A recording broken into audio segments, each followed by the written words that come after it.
mali yun. Kasi yung mga egotist na yun, sobrang tindi ng morality nila. Alam mong gusto nila i-change yung buong mundo.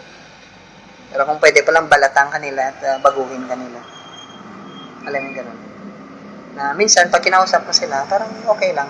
Pero lumalabas sila yan. Ano. Kaya nga, pag ano ka ng cards, ito.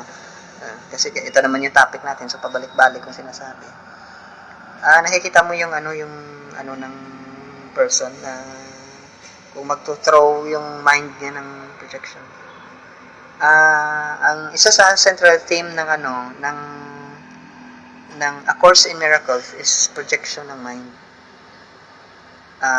Ang theme din sa attitudinal healing, which is attitudinal therapy, minsan yung nila is projection din. Kasi kung ma-resolve mo yung projection mo, ma-resolve mo na yung shadow mo kasi yan eh.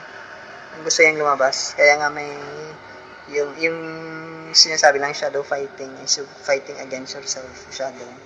Kasi binibreak mo yung hindi na sense sa break na para mag-fragment ka ulit. Kasi parang nire-resolve mo siya. Nire-resolve mo siya na meron pala akong dark side. Kailangan kong tingnan tong dark side na to. Bakit takot ako sa horror movie?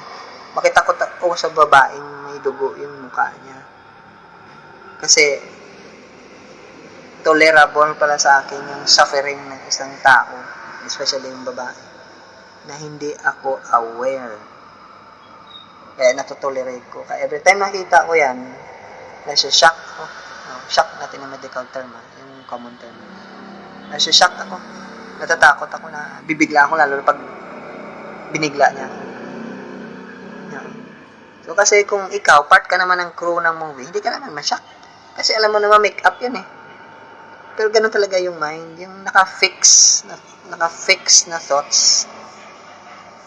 So ngayon, natatakot ka dahil ito yung fragmented self. Parang sinampal ka niya.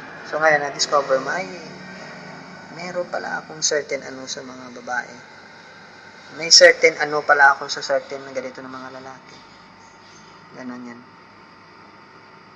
Kaya nga, pag hindi ka into sa medical profession, pag nakakita ka ng dugo, magsuka ka. Alam mo yun, ganun, pag binuksan yung katawan ng tao, mag-react ka talaga. Kasi may may issue ka, nakafixate ka. Now, in hindsight, well, hindi ko naman pinopromote to, pero yung group na sinamahan ni Tom Cruise, yung Scientology, yun actually yung pinaka-aim niya. I-remove yung fixations at saka makuha mo yung tamang data, information. Hindi yung nagmamadol yung idea, nagmi-mix yung feelings mo at saka yung data or information kasi na-interpret. Ganun siya. Kaya ang daming against doon kasi alam mo na matindi rin kasi yung projection ng ibang tao. Alam mong pagiging self-righteous. Ayaw mo sa isang tao dahil ansama ng ugali. Yung hindi mo alam is behavior yun. Ikaw yung naglagay ng values doon. Ikaw parang nilagyan mo ng sticker na wag ka dito dahil pangit yan. Hindi. Actions ng tao yung wala yun So, doon pumapasok yung sense of detachment mo. So, yun. Every time na mag-practice ka ng mag-study ka ng card, hindi naman lahat i-open mo, isa-isa lang. Pwede mo namang magkasunod, sequential. Hanggang sa ubos mo yung 72. Yun. So, isang principle niya is reading.